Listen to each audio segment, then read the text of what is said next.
Hey Matt, what were your thoughts on seeing Randy Ramsey back out on the field for the first time in like a year, and how do you think he maybe fits into the mix for you at outside linebacker?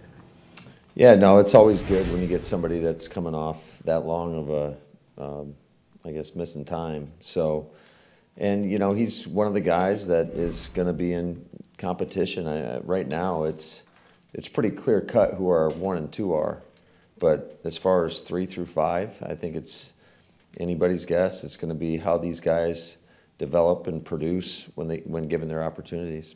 What did you see from him in 2020? Because he played like a dozen games for that year, and obviously like him heading in, at this point last year. Yeah, no, he did some nice things. Certainly, he had a role on special teams, which is going to be part of it again for really the other 3 guys in that room. So, I think he played limited snaps on defense, but the majority of his time was on teams. Matt, what's the thing using Aaron Jones on kick return? Is that just a look-see? Is that a real possibility? What do you think?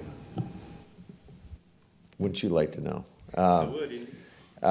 Yeah, I think it's probably more just in an emergency situation. So, Aaron's been great, man. He's going to the majority of the special teams meetings, and really, you can feel his presence. Here's a veteran guy that's accomplished a lot. He scored a lot of touchdowns, and to have him be a part of that, I mean, it leaves nobody can say really anything when a guy like that is in there. Guys like him, Devondre Campbell, they kind of set the tone. Now, what are those conversations with Rich like, though? Because on one side, you do want to use more starters. On the other side, you lost one of your stud running backs to a broken rib in the playoff game while he was on special teams. So how do you kind of figure out where the line is there? Yeah, sometimes, unfortunately, that's a price of doing business, and we're going to put whoever out there that's going to give us the best chance to win.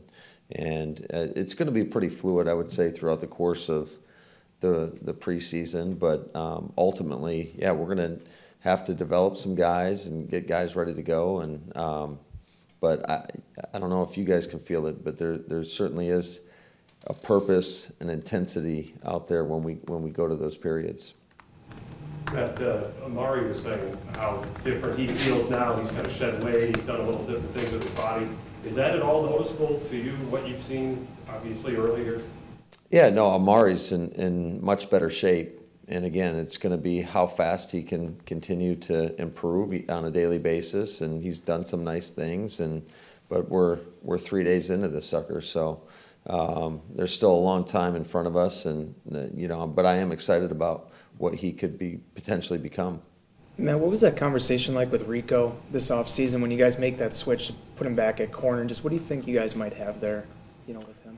Yeah, well, first of all, he's a very explosive guy. He can really run. It was more or less just a conversation about giving him the best opportunity to make our football team. And I think he's a guy that definitely can give us some speed on special teams, which that typically that's what you need your 4th and 5th corners for. And just looking at, I guess, that room and maybe we weren't quite as strong with our depth at that time. So that we just felt like that would give him the best opportunity to make our football team. When you were talking about workload yesterday, as you script these practices, on a day where you want to go full speed, game intensity, does that mean you have to cut back in the amount of reps so you don't exceed the workload? Is there a balance in there? Yeah, that's always part of our process, and that's part of the conversation in terms of just that load, because you want to build this up over time. And like I told you guys initially, a lot of times us as coaches want to throw as many reps at them as possible. But I think if you look around the league and just look at the teams that are most successful throughout the course of the season, it's about keeping your team healthy. I mean, that's a big part of it. The teams that are typically standing at the end of this thing are usually some of the healthiest teams. So, we want to. You certainly want to callous your guys and stress them and make it uncomfortable throughout training camp, but also be mindful of that it is kind of a marathon and not necessarily a sprint. I realized yesterday was half speed, but what did you think of Sammy, and then what's the plan like today and then going forward with him? Yeah, Sammy was good mentally yesterday, but as far as today is concerned, he won't do any of the team. So we'll get him in individual, which will be about 25 minutes worth of work, and then we'll shut him down after that. And then next week we'll get him going in some of the team. What do you want to do in Shells today? What are you looking to accomplish? You're talking about today? Yeah. Well, we can't do pads today yet. No, right. So just again, laying the foundation. We're in our 4th install right now. We will have a competitive period. We've got a 2-minute period at the end of practice, but it's just, continuing to build upon what we've already put forward the first 3 days. And then also we'll have a move the ball, call it period. So that this will be the first opportunity for our guys not to necessarily have a script that they can prep for and just see how they react in that situation.